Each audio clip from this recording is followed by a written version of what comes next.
I'll quote you again. The tragedy of Sierra Leone is not scarcity, but misgovernance. Diamonds, iron ore, and rare earths fill the soil, yet poverty fills the streets. The real deficit is not resources, but institutional discipline. Well, I take discipline to mean in this instance just what you've been saying just now. It's about, do you think this is just blatant myopia, or, if you like, lackadaisicism? I'm not sure which word to use, or fanatism, let's say.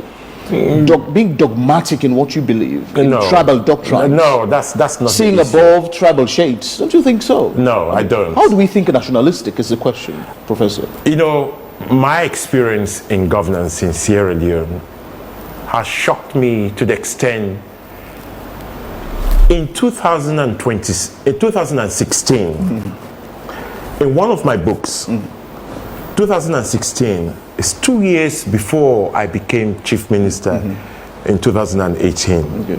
I wrote in one of my books, the title is Peace, Development and Democracy in Sierra Leone, in Africa. And there is a chapter on the social contract between those who are elected and those who are supposed to serve the people, the governor and the governed. And I made a very important point that it doesn't matter which party is in power, the APC, the LCLPP.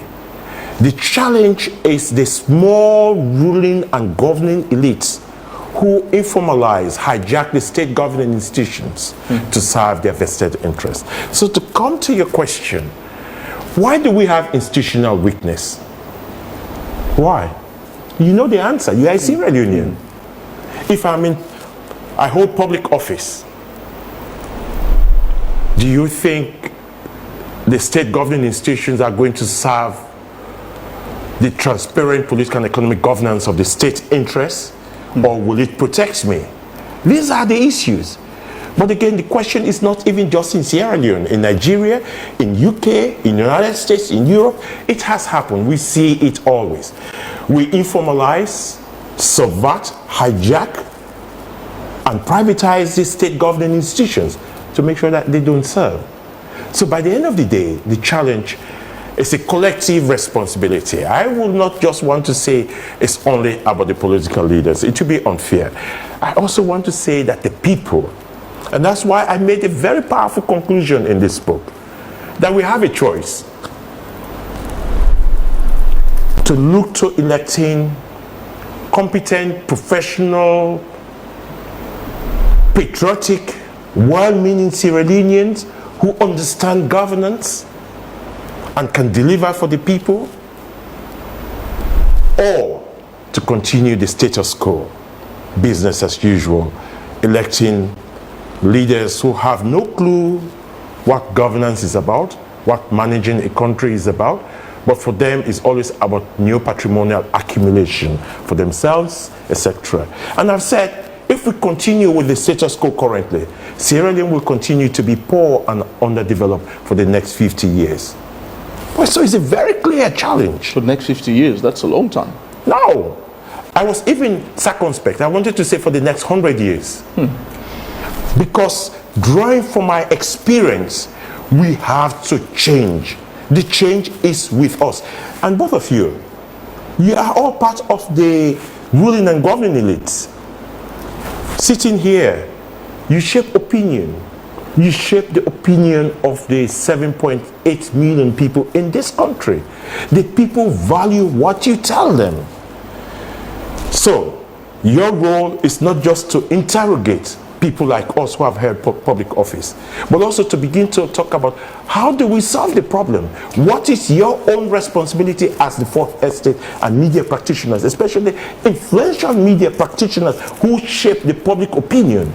I have said the problem is not even generational.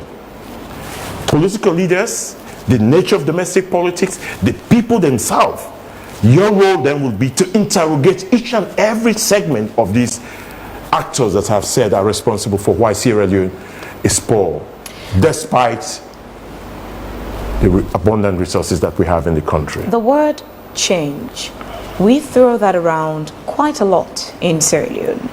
But I'd recall perhaps one of the last political songs that Emerson released.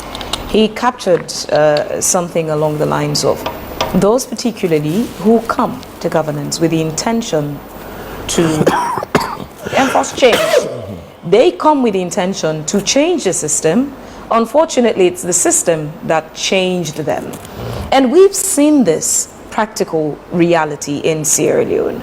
We know people who, either in previous administration or even the current administration, who, before getting access to the power, they were upright citizens fighting with the people for the good of all, fighting against economic injustice, the hardships here and there. Fast forward to them getting into office, they become almost exactly like the picture they once painted to say is negative. The question now is, how do we get to that point where those with the good intentions, the right ideas, can come into offices and actually enforce the positive change, as opposed to them getting into offices and sort of being indoctrinated into the system where the system corrupts them? Very good question. Well, let me start off by saying that I'm a living example of one of the people who have not been co-opted, who have not been changed by the system that I'm describing. And that is important to recognize. I came with a very clean record in this country as a distinguished international academic with international credibility, and I left governance with a clean record as well. So let me just put that on record. But to answer your question directly, yes, you're right. The system has a way of co-opting those well-meaning people who come in. Probably I'm one of the few who the system wasn't able to hijack and co-opt, because I had a very clear sense of who I am. I was a very successful person. I did not come to this country as a poor man. So nobody is going to bribe me money or position or power. I've been around presidents before coming here. So I'm not going to be carried away by all of these things. But I also mentioned in this book in chapter 6, and that's where I'm saying you are right. The system co-opts even the best. But secondly also, the very corrosive nature and the embedded interest in the country has a way of, they always say, a bad system always co-opt even the best. And that's what we have, not only in Sierra Leone, but across the continent. So what do we do? How do we solve the problem? My experience in Sierra Leone and in governance is that it doesn't matter what role you hold, as long as you are not the final decision maker. You can have all the best of intentions. And when I came as chief minister, the people said I was very powerful. I don't know how true that is.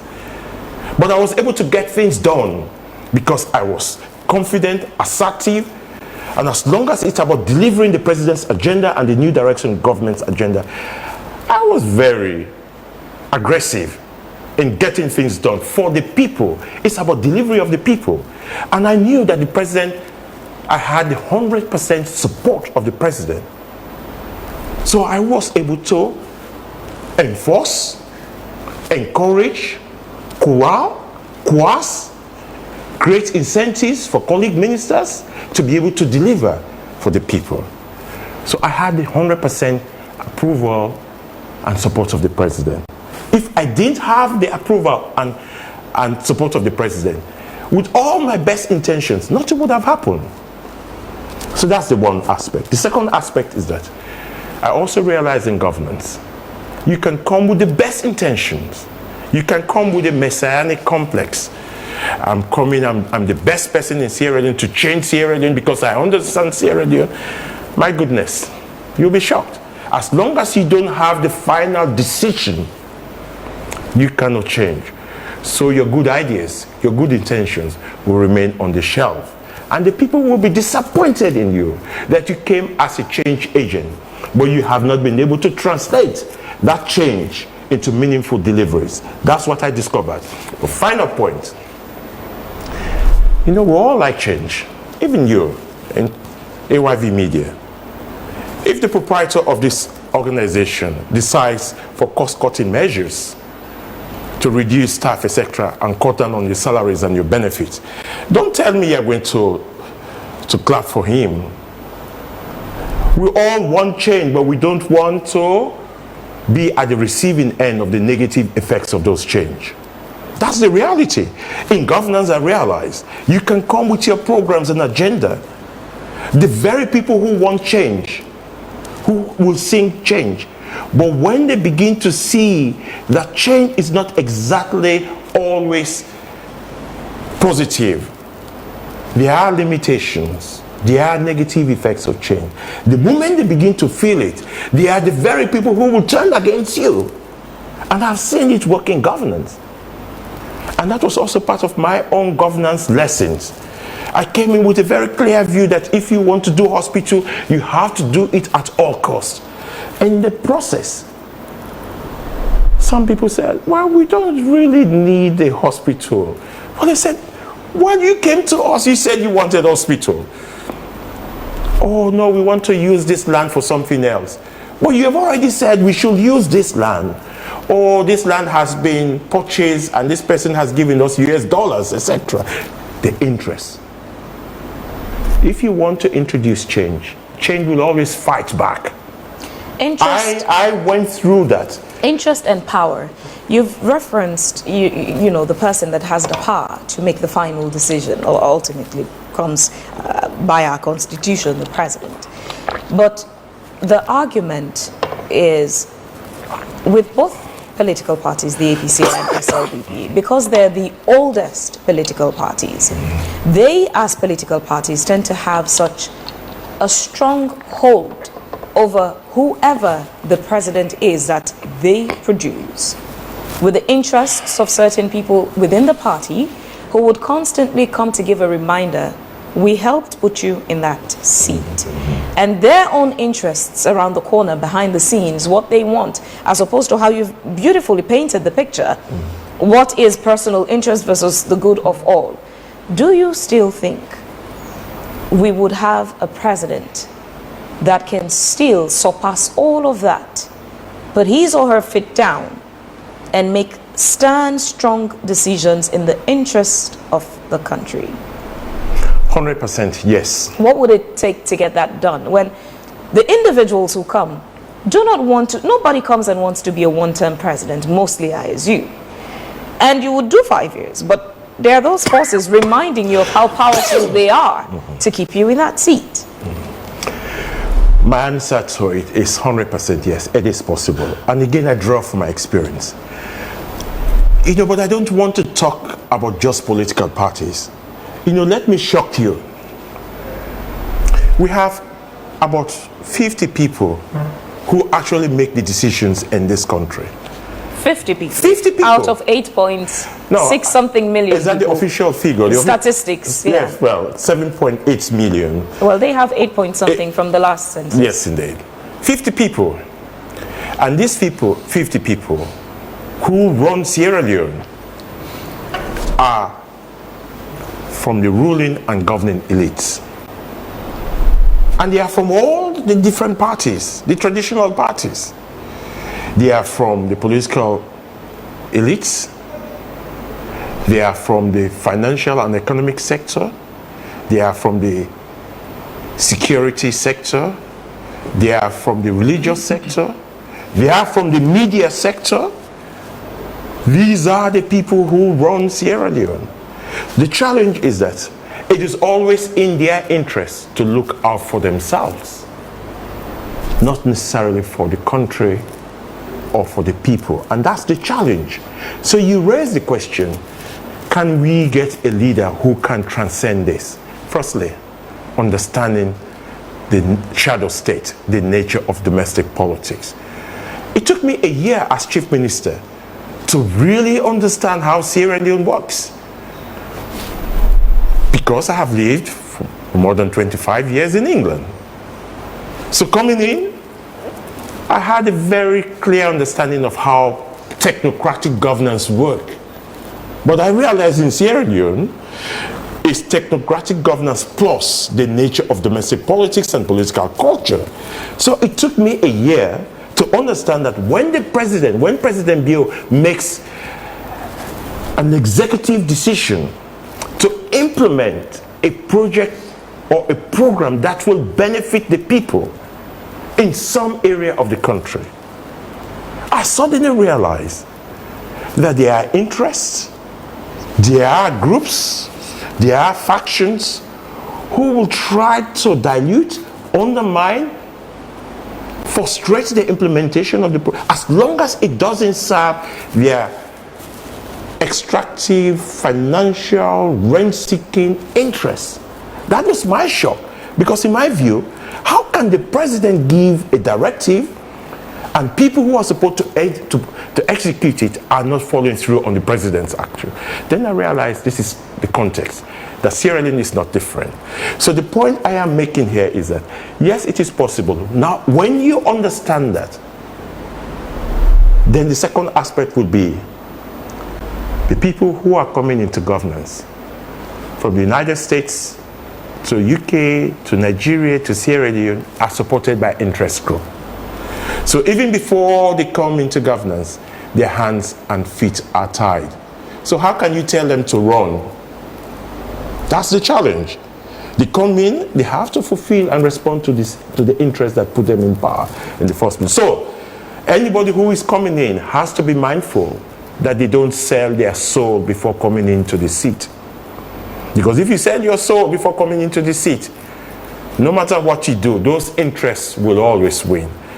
And there are a few people who are determined that they will not sell their soul before they come to the seat of governance. Let's take a few minutes to go back in history. Your stewardship during that 5 years period, you served as chief minister under President Bio. And foreign minister.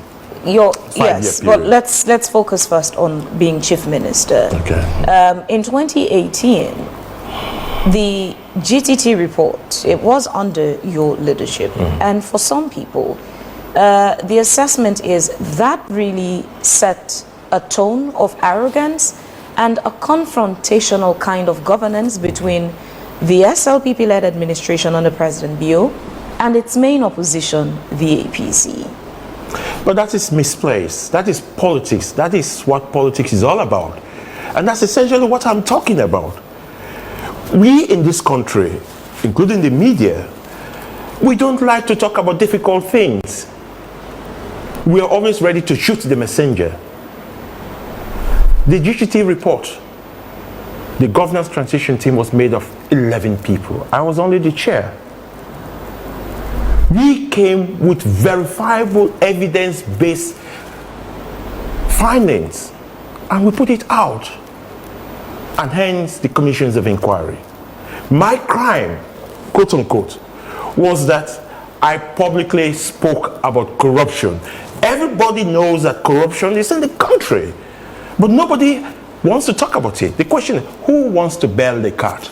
I did. We did as a group. But because I was chair, and the usual lazy politicians, rather than confronting the issue, they say, oh, he's responsible for creating divisions, etc., by talking about the governance transition team, etc. What about all the 10 people who were in that committee? I was the chair. Nobody talks about them. They take on one person. This is what politics does. They undermine the credibility of the most competent, the most professional, the most technocratic people. That's the challenge. So these are lazy politicians. They should be dismissed. But having said that, though, and this is where leadership is also about reflection. So in hindsight, is there anything you think you could have done differently? That's the point I want to come to. Leadership is also about taking responsibility. And I know who I am as a leader. I don't shy away from controversy. In fact, I've always said, I don't want you to like me. I don't do popularity contests. I don't sell ice cream. I want you to respect me for the things that I do and the right things that I do and deliver for the people. That's who I am as a leader, confident in my skin, often confrontational if I have to be, just to deliver for the people. Assertive if I have to be. The reflection I had is that I came in, and I've just said it took me about a year before I even understood how the soft underbelly of Sierra Leone worked. On reflection, probably I should not have used colorful language like egregious corruption, or potentially divisive language like I think that's the word that actually disturbed me. Let me finish. Egregious. Let me finish. It's a report put together by 11 people. 10 of them have lived in this country. They never advise, oh, Professor, please don't use those divisive words. They never advise. It's a collective report. We all agreed on it. But I am taking responsibility on behalf of the governance transition team. That's what leadership is. Now that I know what I know, I would have never used those words. Organized racketeering. Now, let me finish. Egregious corruption and organized criminal racketeering enterprise. Those are colorful, divisive, potentially divisive language I should not have used. And those were words that some of them argue had the potential to prejudice the commissions of inquiry, because the report came out obviously before the commissions of inquiry. And for some people, you had already passed a verdict just by the report, not waiting for a commission of inquiry. No, but that's the whole purpose of commission of inquiry, to come and find out. And the commission of inquiry validated what the report found out. So that's not an issue. That's not an argument. That's not an argument at all. The commissions of inquiry, all three, abundantly verified and confirmed what was in the GTT report. So it doesn't matter whether we use flowery language. And just to pick your brain on this, do you think it was necessary to go from GTT to COI? Just going by the submission you just made, that No, it but was to we confirm. made for Was it every- necessary to push from GTT to COI? For every team that is being put together as a transition across the globe, so it's not just in Sierra Leone, my understanding of governance transition across the globe, you have to come up with actionable recommendations. And that's what we did. We made 10 key recommendations, one of which was commissions of inquiry. But let me emphasize this point so that we don't bring this up again. Only lazy politicians and media practitioners will want to blame Professor Francis for sowing the seeds of divisions. No! The GTT report was confirmed by the 3 independent commissions of inquiry. I take responsibility on behalf of the governance transition team that probably we should not have used colorful and to some extent potentially divisive language. Yes, that's the point I'm making. Not the content. I have no regret because the content was verified by independent commissioners. But the language, given the politics that I know. But again, as I said, it took me a year to understand how Sierra Leone politics actually worked. Around divisiveness, around trying to create problems where problems do not exist. So I hope now with this clarification, these lazy politicians and these lazy media practitioners will no longer come up with this aspect again. It's settled once and for all. Let's take you back to the book. So the Chief Minister's office operates within a broader political economy, frequently described by political scientists as neo-patrimonial or patron clientelist in nature. In such systems, formal institutional arrangements coexist with informal networks of personal loyalty and resource distribution.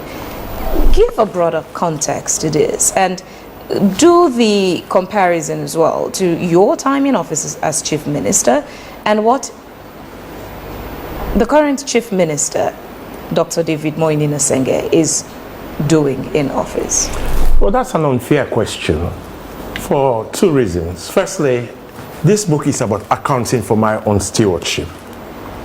But also preferring suggestions as to how things can go better. Yes, it's about accounting for my own stewardship. And in this book, I have verified my contributions, especially in the area of effective political and economic governance of the state while serving as Chief Minister. And I said at that time, everybody knew that this was serious business at that time when I was chief minister. That's the point I have made. It's a fact. Secondly, during that time, I led the building and the establishment of state governing institutions, in particular, the National Disaster Management Agency, the Peace Commission. These are important contributions. Today, I am not in governance, but my leadership contribution to establishing state governing institutions are still there. And these two institutions are busy responding to the challenges that the people face in this country. So that's one aspect. The third aspect, I was also a governance development contributor as chief minister. I talked about my contribution to securing the funds for the Sembi Lumber Bridge, and we go to Kennyman. In Kennyman, where I come from, I outlined in this book 13 key development intervention projects, including 21 tarmac road. So today we have tarmac almost across the whole of Kennyman. We have iconic modern clock tower, thanks to Africell and Madam First Lady. Today we have a modern bridge, Kefri Bridge. Today we have a modern football artificial turf. Today we have a modern city hall.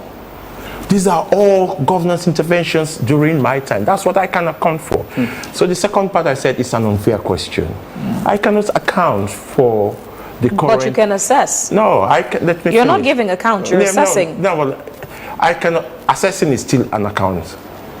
If you assess, it's still an account. I cannot account, I cannot assess for something that I'm not involved in on a day-to-day basis. And also, I have said, since being out of governance, and this is where I'm a bit challenged, since being out of governance, I have been out of the country, leading UN, African Union, African Development Bank, Western government consultancy programs in 15 countries. I just finished that in November. In fact, my daughter said to me, you are far more busier now than when you were actually foreign minister. So I have not been in the country. So it's a bit unfair for me to comment on something that I have not been dealing with, or assess something that I have not been dealing with on a day-to-day basis. Just on a personal note, I mean, looking back or reflecting on your time as chief minister, what would you say was the biggest obstacle you faced in office? It's just the nature of domestic politics, the entrenched interests. Okay. It's not just about the chief. The president faced the same, the vice president faced the same, the current chief minister, I'm sure, faced the same. It's the entrenched interests. And this entrenched interest is not just about those who are currently in political office. These are the interests, they are embedded. You don't see them, but until a contrast comes up, that's when you see all of them come out of the woodworks. That's when you see.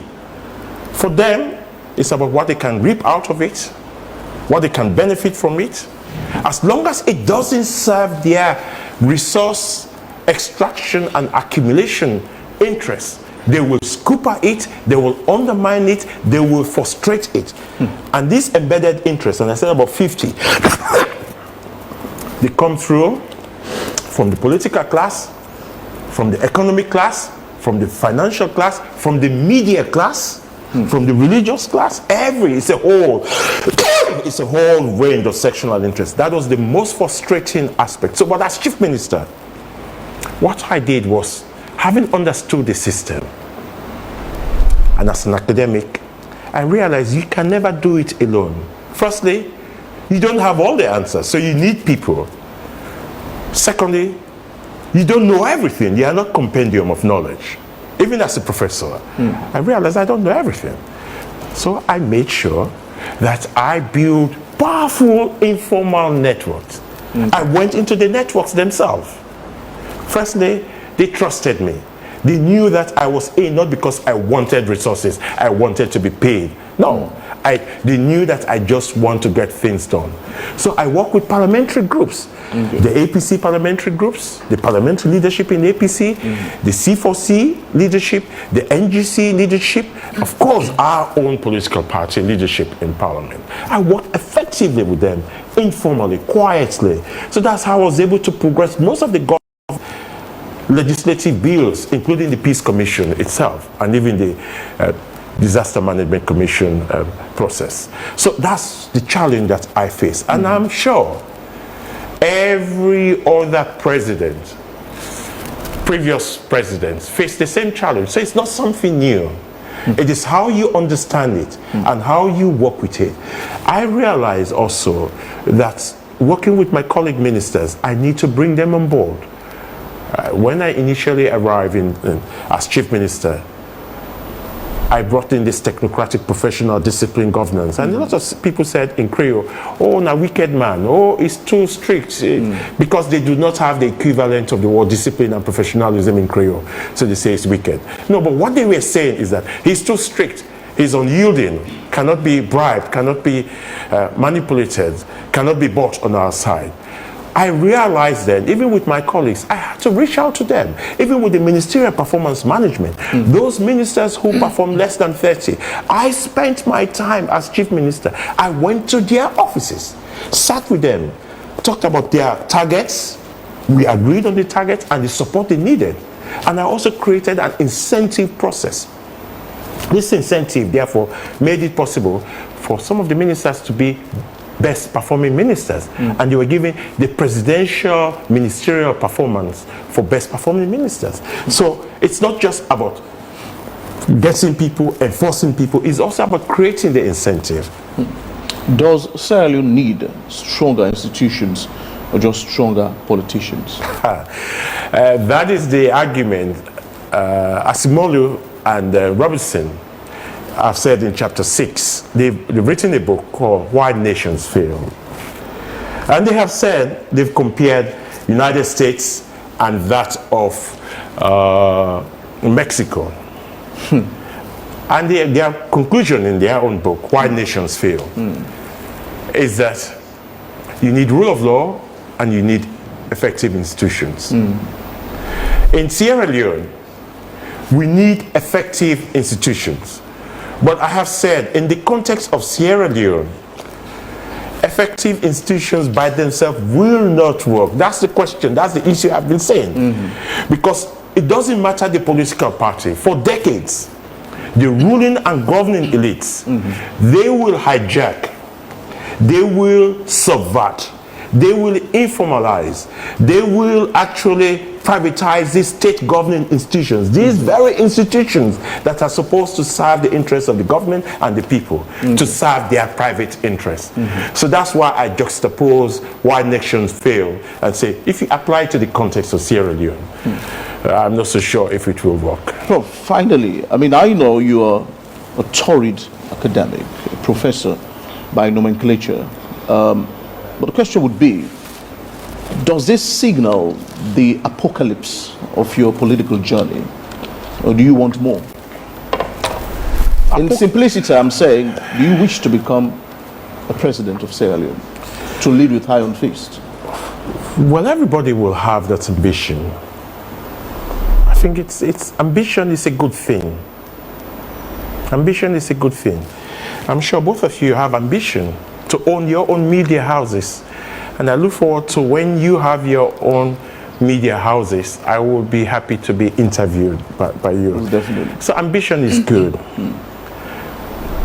I know I have done credible contribution to the effective political and economic management of this country. I have demonstrable track record, not only in this book, documented in this book, across.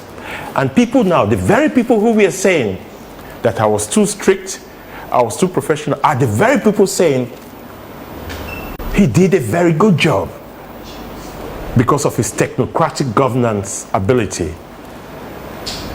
But for the specific question you raised, I will gladly encourage you to invite me again at a later date to come and discuss that. Would you have decided then?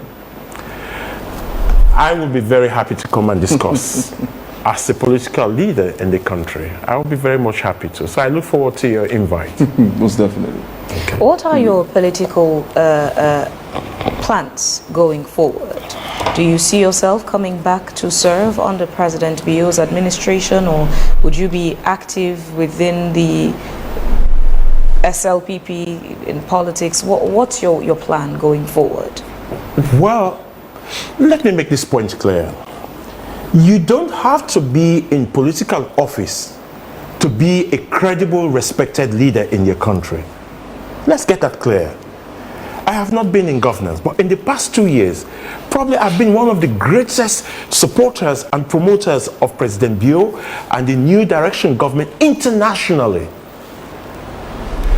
For the president to even secure the ECOWAS chair, I was part of that process, giving the strategic advice as to how to get it. And even when he secured it, I was one of the first people he contacted as to the blueprint to how to take it. Even when Sierra Leone was the UN Security Council, given the fact that I created and I played a leadership role in taking Sierra Leone for the second time in the UN Security Council, garnering one of the largest votes in Africa, 188 votes. I continue to provide and support our UN Security Council operations. So the point I'm making, you don't have to be in political office to be able to contribute to the development of the country. But also, let me make this point clear. I played a significant role to the election of President Bio and the SLPP party. So I have a responsibility, whether in government and out of government, to make sure that President Bio succeeds. Because if he succeeds, I succeed. The people of this country succeed. I'm part of the SLPP party and I will remain always. If he calls you back to serve in any capacity, would you take that up? It's about reflection of where I want to go. Currently, I have my own plans. Where do you want to go? Why would you want me to talk about my private programs in the public agenda? Why don't you But your public life, we want to know that. I am a public figure. All I want to assure you and the people of the country is that we have better things ahead. Would you be joining the race in the SLPP to be flag bearer? And I said, to come back to the question you raised, ambition is a good thing. But I said the problem in this country is not just the political leaders themselves, but the people.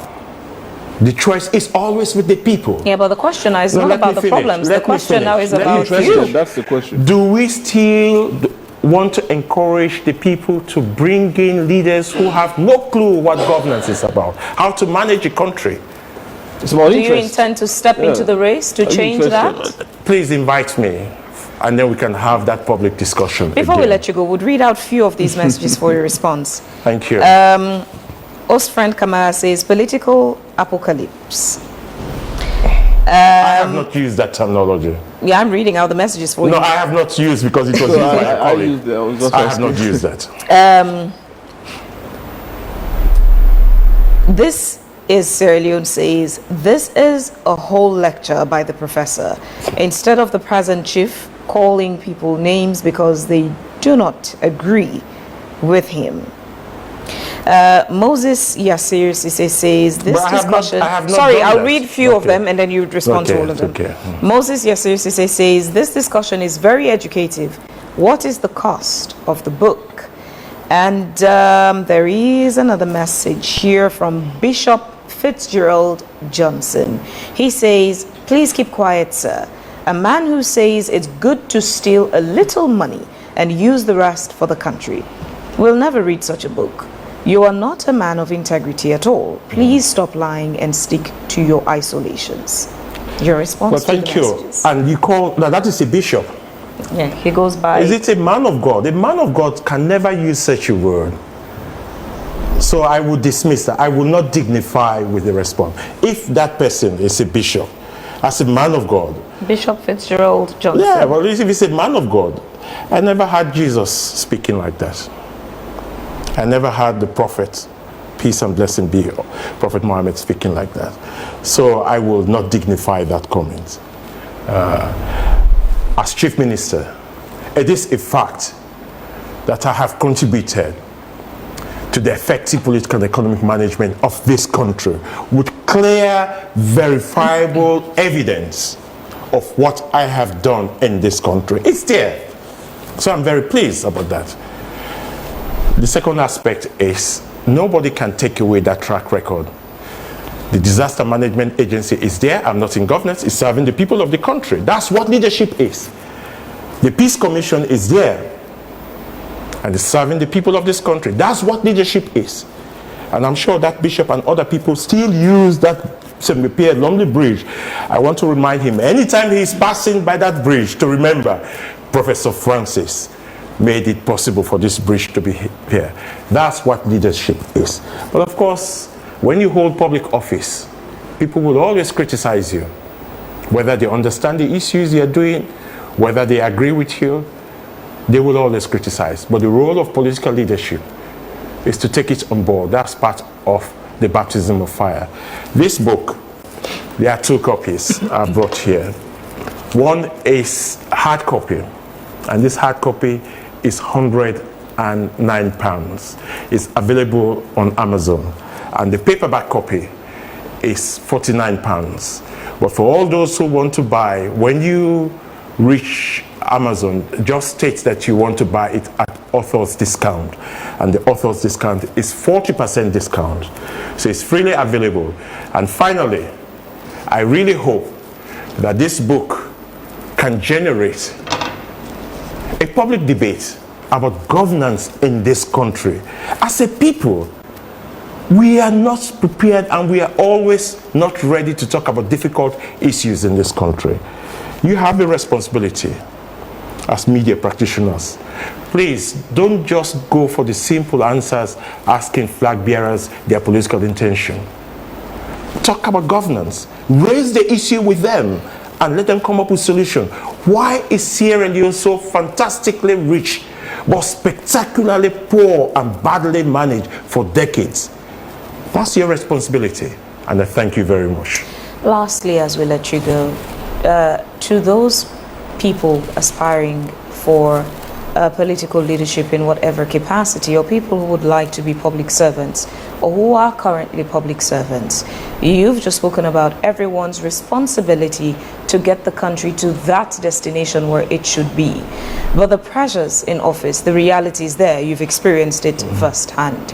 What advice would you like to share with them today as to how we can get the nation where it should be? You've started with us, the media people. We've received your submission on that. But to those in those offices, permanent secretaries here and there, just people beyond just even those who are appointed, from those appointed to everyone who serves in these public offices, your advice. How do we fix Sierra Leone?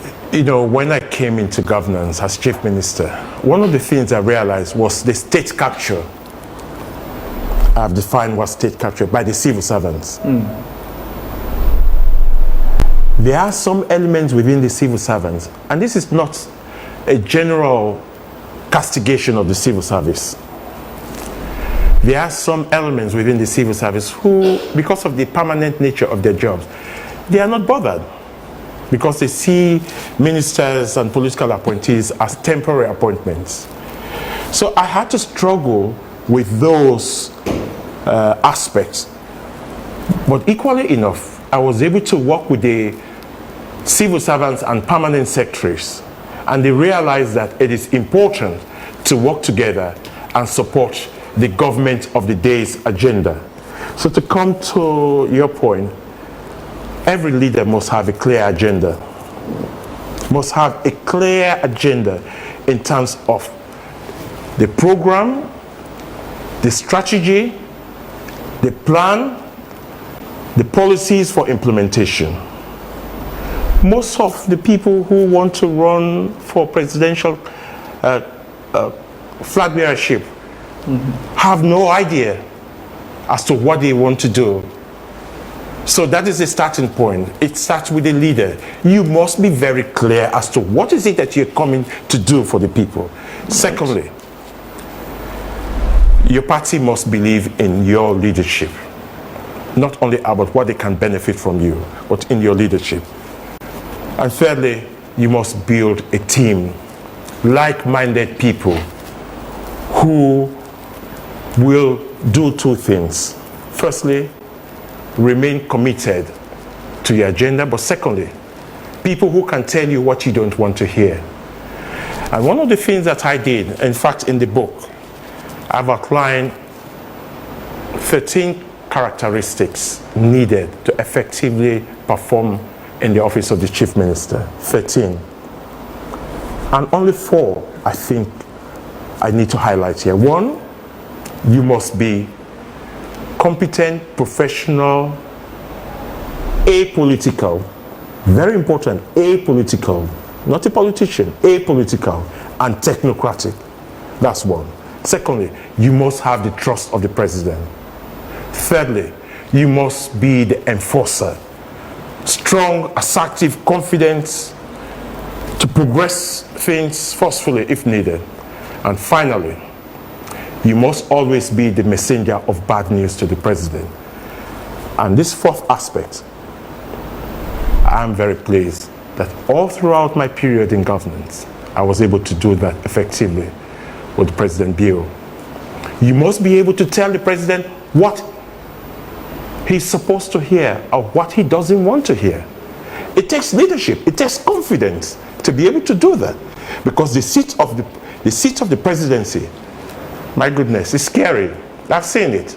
I have seen people who will agree with me that let's go and tell President Bio this. The moment we enter, my goodness, some of them have already escaped. And even the 2 who are sitting there, they become dumb.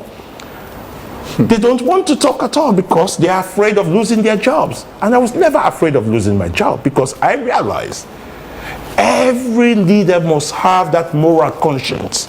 Somebody who can look eyeball, respectfully, diplomatically, to say, please, why don't we look at it from this perspective? Or why don't we consider to do something differently for the people of the country? Okay. I thank you very much. Thank you for your time. Thank you. Professor David Francis, a moral conscience. That's a very strong take home. We really appreciate this discussion. It's been quite inspiring, educative, you know, and mentally thrilling, I think. I'm sure even our audiences have benefited a lot. We'll find time to have you in subsequent editions to get answers to the questions you could not answer and postponed to another interview. Okay. Well, thank you very much. Have a great day. Well, thank you very much for this opportunity. I look forward to engaging with you again. Thank you. We're taking a quick break. This is Wake Up Sierra Leone here on AYV Television and Radio. Next up, we would be having a conversation with one of the aspirants for the chairmanship position within the All People's Congress, APC. Would be speaking to Alimami Petito Koroma. Please stay with us. We'll be right back.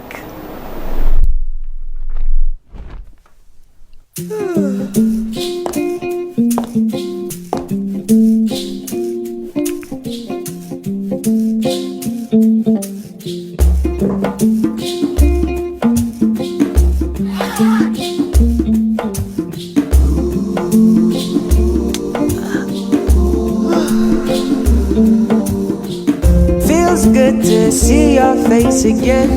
It's been a very crazy day. The joyous feeling in the air when rain falls on a sunny day. Happy, yeah. Let the stars, let the roll. I was born to be happy. Enjoy life's little pleasures with Maltina. Maltina, share happiness. As mama, I always want waiting best for me picking them, especially when it comes out waiting them for eat and drink. Now this milk, I always choose Sarah juice because the milk come from with local foods them and nutritious, and it gets less sugar than the other drinks them. Not to me say so. We lab test show say Sierra juice gets 50% less sugar than the other drinks them na the market. Because we mama they know waiting best for we picking them, now you make we always choose Sierra juice. Terra juice, a nutritious, a healthy, and a sweet. Terra juice, not the taste of Salome.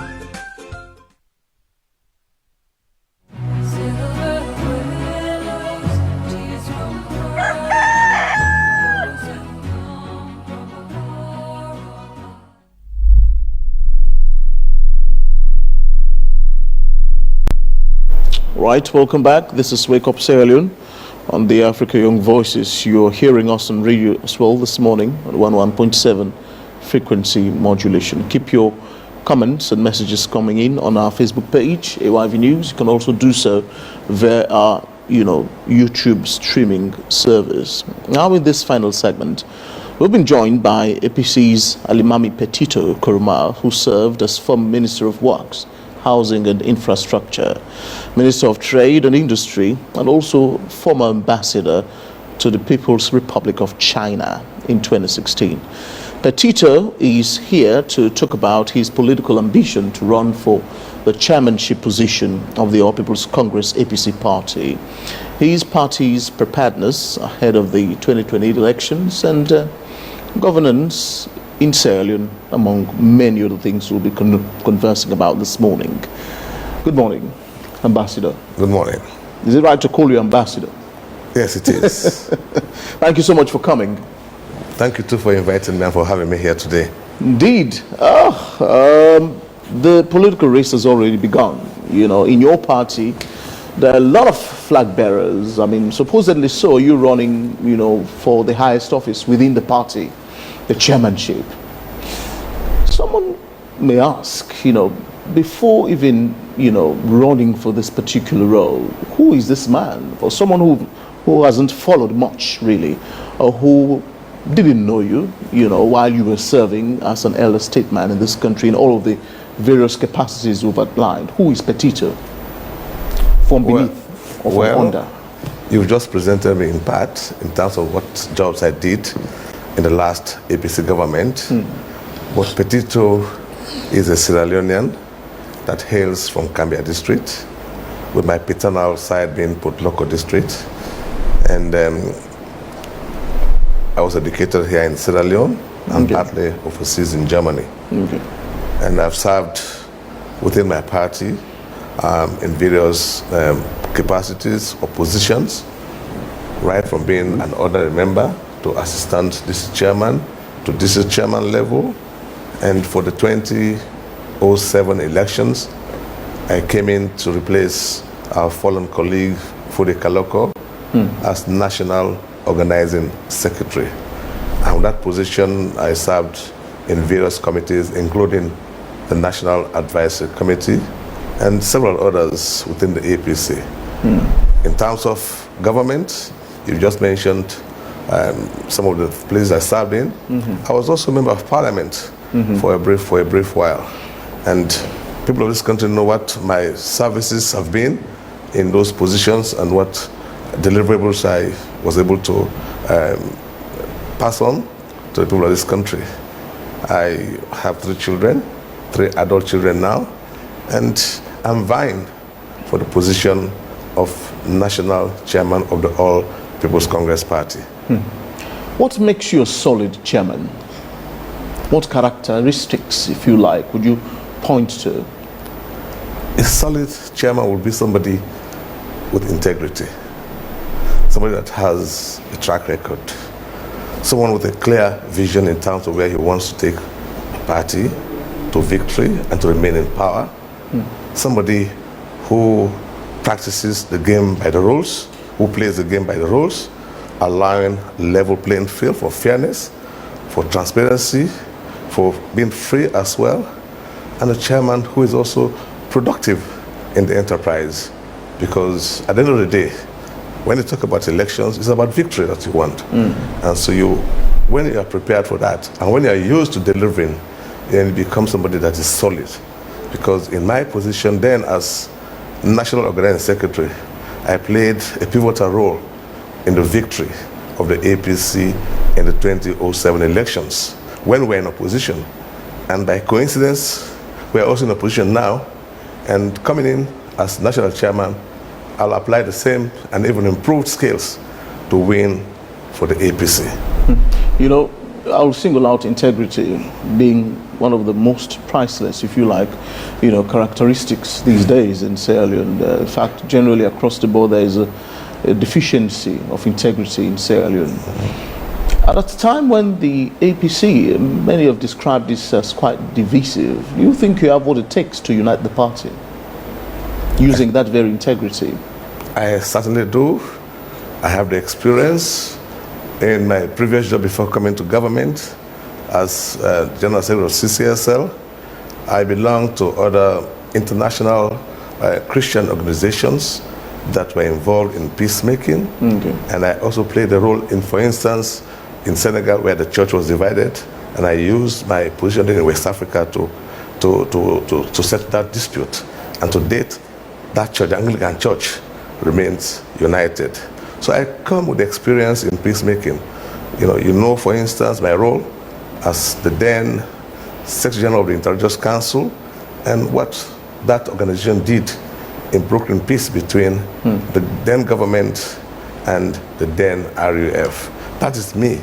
And so I'm coming with all of those skills and experience, and my nature, my nature is peaceful. Okay. So I have peace in my heart, and that's what I like to pass on to people around me. And I recognize that my party needs that approach and needs such a person that will bring the various groups together so that we can move as a unit. In 2022, you publicly distanced yourself from, you know, an APC voter registration team after your picture was used, you know, without consultation. Does that reflect a true picture of what APC is? That's a true reflection of me. What I don't agree with, I distance myself from it. When someone uses my name in the wrong way, I let the people know that that's not me. So it's a true reflection of my person, not necessarily of the APC. There are also rumors of tension between yourself and former President Koroma when you left cabinet. You've previously actually denied those rumors. Can you clarify what actually happened then? I did not leave cabinet. I was relieved of my position. And to talk about tensions, I was not happy, like any other person. When we talk about tension between me and President Koroma, tension for what? It is President Koroma's prerogative as president to hire and fire. And if for some reason he laid me off, I don't feel good about it, but that should not, and it did not lead to any tension, even as I speak. And I let him know a piece of my mind, and to a large extent, he accepted where he went wrong, and we are moving on. In this current political period or season, there are many people, age mates, younger people, vying for the presidency. So they're going in to be flag bearer of your party. Why did you choose to want to be chairman of the party and not vie to be flag bearer? Well, it's my decision. I tried twice in 2018. I did not succeed. I tried again in 2023. I did not succeed. And in project management, you would need to review from time to time to have an evaluation of what transpired, and that should guide you moving forward. So when I did my reflection, and mind you, vying for that kind of leadership position is also costly. So when you put all of this, my experience then, and what I spent, I wouldn't say what I lost, because it was an investment, and I'm happy to have spent it that way. So come 2028, for 2028 elections, I chose a different path because I see the need of my services in the APC, especially at a time like this, when we do not have the full complement of personnel in the secretariat, and when there are cracks, some element of cracks within the party, and I would like to use my experience, my good relations with people to bring the party together, because by doing that, I'll have done the best of services to my APC as it prepares for the 2028 elections. So I've chosen that path to become the national chairman because I see a great need and I see great potential for me to excel in that position for the good of the APC. The 2028 elections, if you now obviously become chairman of the APC, it means you would take the party through the 2028 elections. As it stands, President Bio is not seeking re-election. So it's quite challenging during these kinds of elections where the president is not seeking re-election. So on both sides, the APC and the SLPP, it would have to be different people coming in for that seat. We've seen, according to the election history of Sierra Leone, how tense such elections can be. But what kind of a chairman do you think the APC needs to take them through the 2028 elections, especially having in mind the 2023 tension and the toxicity it has, brought about in the political landscape? What kind of chairman does the APC need for 2028 elections? APC needs a level-headed chairman. APC needs a mature chairman. APC needs a chairman that knows the dynamics of political parties and competition in this country. And the APC needs someone that can manage people, someone that can engage situations and even opponents so that we can sail through without necessarily confronting. And a chairman that can be analytical on situations and proffer solutions. A chairman that can lead. These are some of the expectations I have for the chairman of the APC that will come out to be. So anything short of that, then we were not quite prepared. But if we have a chairman with these qualities and with this level of understanding and more, then we are ready for State House come 2028. What actually also further strengthens the divide and tense atmosphere or toxicity, if you like, whatever choice of words, between and amongst political parties is also the relationship between the core leaders of these parties, their relationship with one another across parties. What's your relationship as an individual with the SLPP and the other political parties in the country? I've always carried myself about as a Sierra Leonean. I have not created barriers within my place of birth, within the institutions I went through, between tribes. I have not created divisions or barriers within regions, and I dare say, even within political parties. So I am the person that you come to the APC, I'm welcomed, just as I welcome every other person. I go to the APC, to the SLPP, apart from them not give me any position, but they respect me because of my outlook, because of my comportment and the way I relate with everyone across the board. I've just told you that you talk of tribe, religion, region, whatever it is, age, sex, I don't create barriers. So I'm someone that is spread and can relate, and I do have good relations with the vast majority in this country. Looking at that seat that you desire to sit on, it would take support from the majority of your party to get to that seat. How popular are you within the party to even make it? Because to be chairman is not by selection, it's by election. How popular are you if you go to the polls for that position? Definitely, it will be by election and not by selection. Maybe I should challenge you to do an opinion polls. As a media house, you can conduct and opinion polls for the various aspirants for that position. And when you get that answer, that will be more independent than what I'll have to say about myself. But I'm very confident that I'm a well-known person in Sierra Leone. I'm a well-known person and respected person within my political party. They've seen me at work in all the areas that I mentioned before, within the party, in government, and even as an ordinary Sierra Leonean. I'm sure all of this will attract their interest in supporting someone like me for the position of national chairman, because they know in me they are safe in my hands.